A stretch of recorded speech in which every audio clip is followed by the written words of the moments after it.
Hello, Mavericks. How's it going? This is Rob Reinhold. And in this session, we are going to be talking about the euro. And before we just jump into the euro, we really have to go into the history of the Eurozone because every other currency is its own country. You know, the US has the US dollar, the Canada has the Canadian dollar, the UK has the British pound. This is a different currency because it is not one country, but it is a group of countries. Now, after a decade of preparation, the euro was first launched January 1st, 1999. I know a lot of you are too young to remember this. I wasn't. I was already trading at the time, but I wasn't a currency trader at the time, so it wasn't all that important to me. It wasn't that big of a deal. I do remember, though, traveling over to Europe. I traveled to Europe in the mid-90s, and every single country, you had to have the currency. So I went to Germany, I had the Deutschmark, then I go to Italy, and I've got to get the Italian lira, and then I go to Switzerland, I got to get the franc. You had to have all of these separate currencies. What the Eurozone is they all decided, hey, you know what? We are so close to each other. We do so much business together.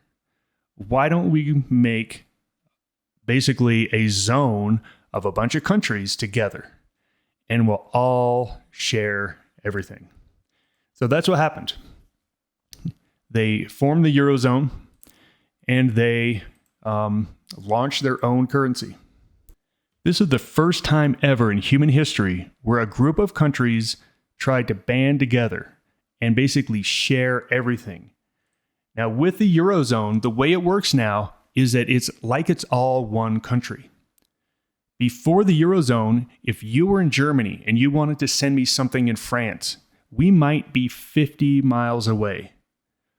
But that thing that you mailed me had to go through customs. It had to go through a big process, go through customs because it was a totally different country.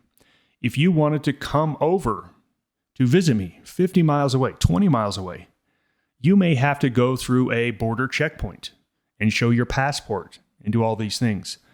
All of that went away when they created the Eurozone. So now all travel and commerce within the Eurozone, it's like there's no borders. It's like it's just one country to where you can freely travel to and fro. It's a very interesting concept, and it's actually a fantastic experiment of humanity. Like I said, it's never been done before. So these are the Eurozone countries.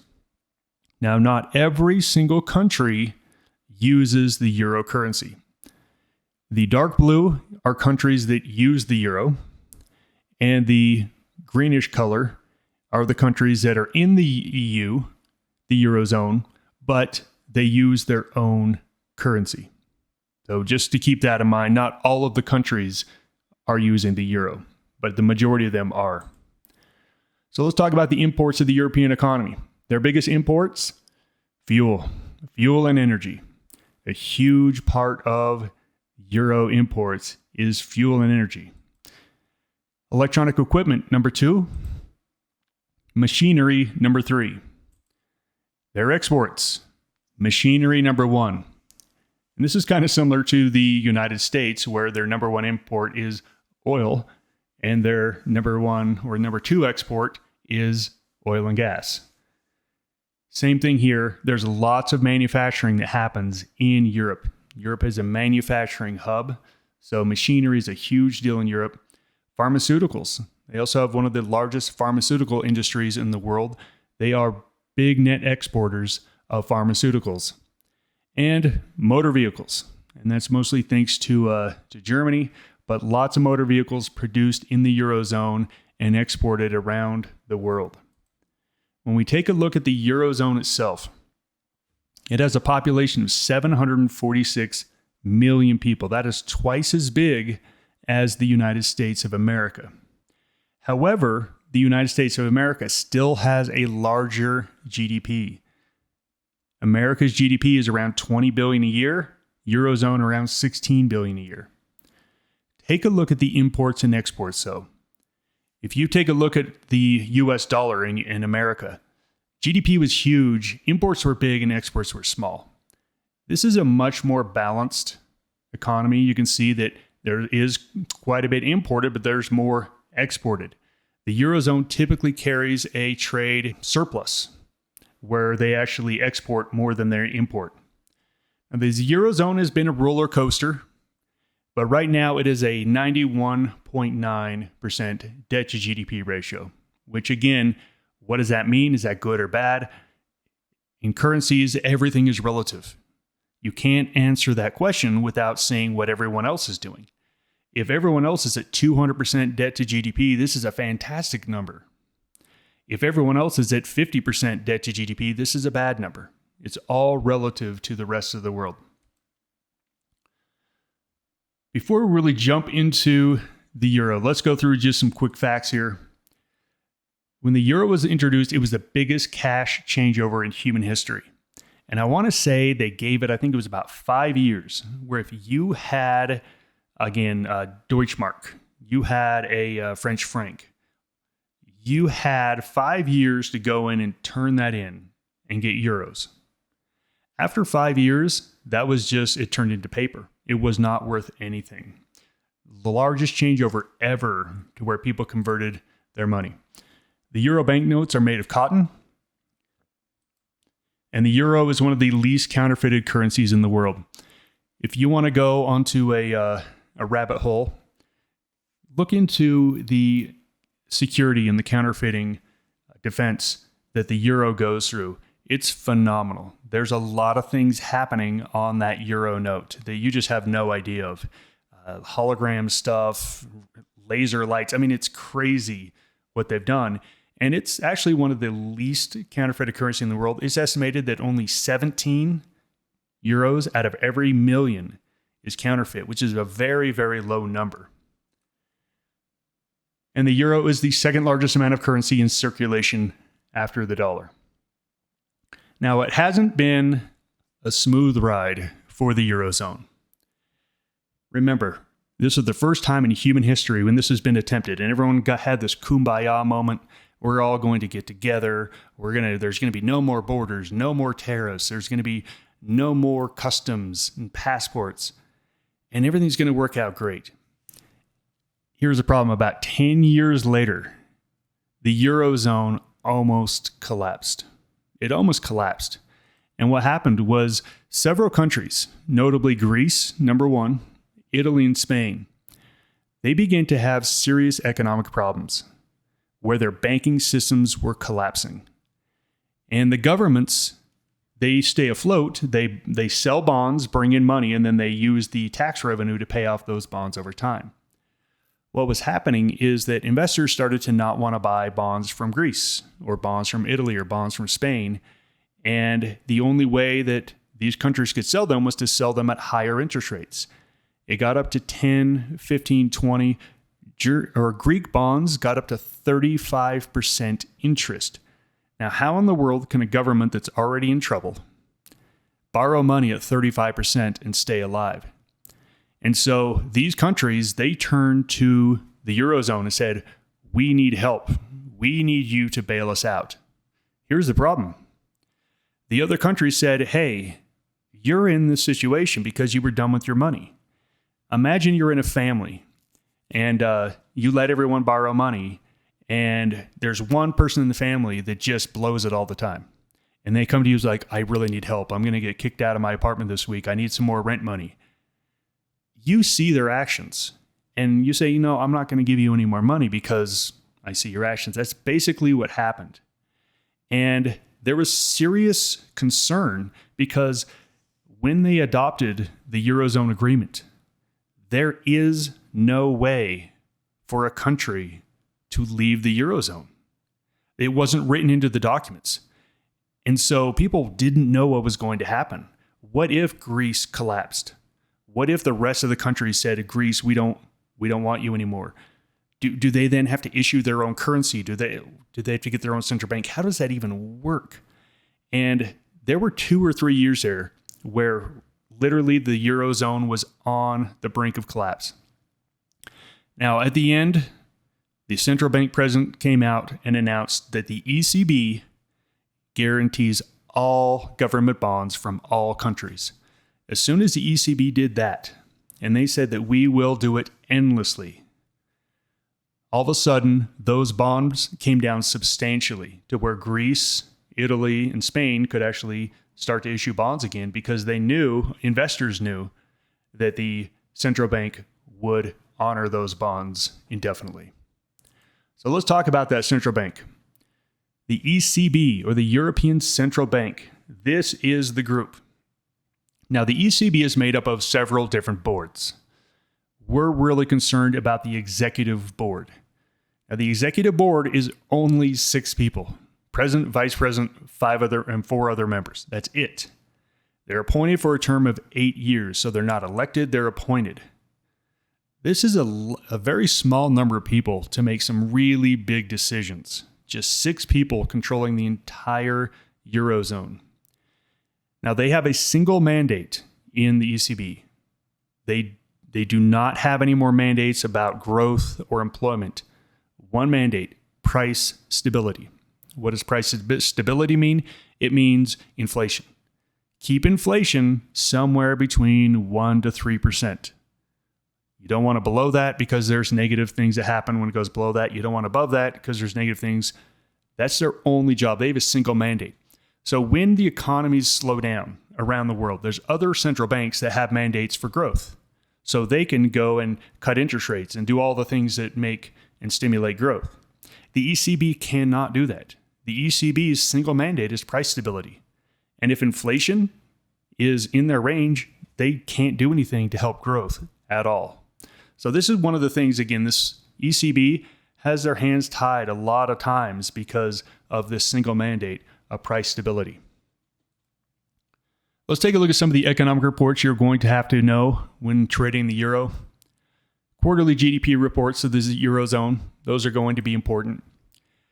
After that, remember, there are going to be some reports that say this is what it is for the whole Eurozone, but there's some reports that are only going to be country specific. And so Germany and France contribute 42% of the entire Eurozone GDP. It means that these countries are much more important to know what these countries are doing than some of the smaller ones. We always want to be taking a look at German PMI. So German manufacturing. Germany is a huge manufacturing company. That's pretty much all they do. And so if you want to take a look at how well the Eurozone is doing, you need to take a look at German manufacturing. That's really going to show you how well the Eurozone is going to be doing. We also want to take a look at Eurozone and German retail sales and the inflation numbers from the Eurozone. The reason why is because of that single mandate of price stability. The ECB is very, very sensitive to inflation numbers. Let's go through some of the correlations that you're going to see on the euro. Remember, in the currency market, there's no currency that trades on its own. Everything is connected. If one currency goes up, it's going to drag some with it. It's going to push others away. It's just how the currency market works. So you really need to understand these correlations. The euro is highly positively correlated to the pound. It's a very high, it's usually somewhere in the 80 to 90% range. Very high positive correlation. Also very highly positively correlated with the Swiss franc. This one is even a little bit higher, maybe 85 to 95, a little bit higher. So it makes sense. These countries are the closest to each other. They trade the most with each other. And so when economies boom and bust, these are likely going to be doing the same thing all together. That's why we see the high correlations. The euro is negatively correlated to the dollar. Now just think for a second. I want you to kind of zoom out in your mind, take a look at this globe, and just think about all the commerce that's going on all over the world. As you can see here, these two countries, or one country, one zone, are major players. And if one's doing well, it's probably at the expense of the other. And vice versa. When one's doing poorly, it's probably benefiting the other one. We see a pretty high negative euro-US dollar correlation, which means it's a really good trading cross. Remember, in currency trading, it's a pairs trade. We're long something and short something. We want to find the most inversely correlated or the most negatively correlated pairs, that's going to make the best trade. The most traded pairs, euro dollar is 37% of all volume, not just volume in euro, but of all volume in forex everywhere. That's a huge number. Euro Swiss franc is going to be a very liquid pair. Euro pound also very liquid. So these three, super liquid, lots of trading going on between these. And then we have like the euro yen, euro Aussie, euro Kiwi. You can definitely trade these. They're great trading ones, and they are very negatively correlated. Remember, we're looking for negative correlation. Now, typically, something like the euro Swiss franc. Remember, we talked about how the Swiss franc is highly correlated with the euro. So this is not a currency we trade often because it's most of the time it's positively correlated. Euro pound, another currency we just don't trade often because it's typically positively correlated. When they become negatively correlated, they're absolutely free for trading. Go jump on them. They're fantastic trades. Most of the time, these are not great trading pairs. You're going to be much better off in euro dollar, euro yen, euro Aussie, euro Kiwi. That's where you're going to see some bigger negative correlations. So we've gone through the history of the EU. We've gone through the ECB. We've gone through some of the correlations. So let's just really boil this down to when do you want to be long euro? When do you want to be short? So the time to be long euro is rising S&P. So again, rising S&P means that most equity markets are likely rising. This doesn't mean you can just run out and buy euro because it really depends on what you're buying it against. Remember, in a risk-on move, when everyone's optimistic, people like to go in and take risk. The Eurozone is riskier than something like the United States dollar, but it's not as risky as something like the Aussie dollar or the Kiwi. And so the euro finds itself like in the middle. It's not a growth currency. It's not a safety currency. It's really just in the middle. And so when equities are going higher, you do want to be long euro against stuff like the dollar, against the yen, and maybe even the Swiss franc. When the US dollar is out of favor is when the euro shines. When people no longer want the dollar, they say, okay, we don't like dollar for whatever the reason is. What is the next biggest currency we can jump into? And they look over to the euro. Okay, that's the one. It's really why they are negatively correlated. So the best time to trade the euro long is when the dollar's out of favor. You're going to see a very good negative correlation between the two. And whenever the Eurozone has stronger economic numbers than everyone else, this has not happened in about the last 10, 15 years. And there is some stuff I've read that says it probably will never happen, where the Eurozone is able to grow its economy faster than other countries. But if it does happen, then you do want to be long euro. Let's talk about when to be short euro.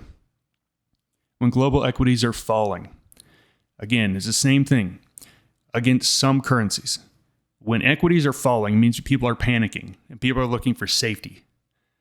When I asked you the question, what is a safer economy, the New Zealand economy or the Eurozone economy? You were going to say Eurozone for sure. What if I asked you the question, what's a safer economy, the Eurozone economy or the dollar or the United States? You're probably going to say probably the dollar is safer. So you can be short against some of the safe currencies like the yen, the Swiss franc, and the dollar. When the dollar's in favor, it's going to hurt their euro. The negative correlation is going to kick in, and it's going to be negative for euro for sure. And then whenever other countries have superior economic numbers to the Eurozone, which has been most of its history since the Eurozone was created, the Eurozone is it just doesn't grow like the rest of the world. We could go into many, many reasons, but demographics is one, structure is one. So we'll leave that for another discussion. Well, that is how to trade the euro. Thank you for joining me for our World Currency series. Please check out our other ones. Goodbye.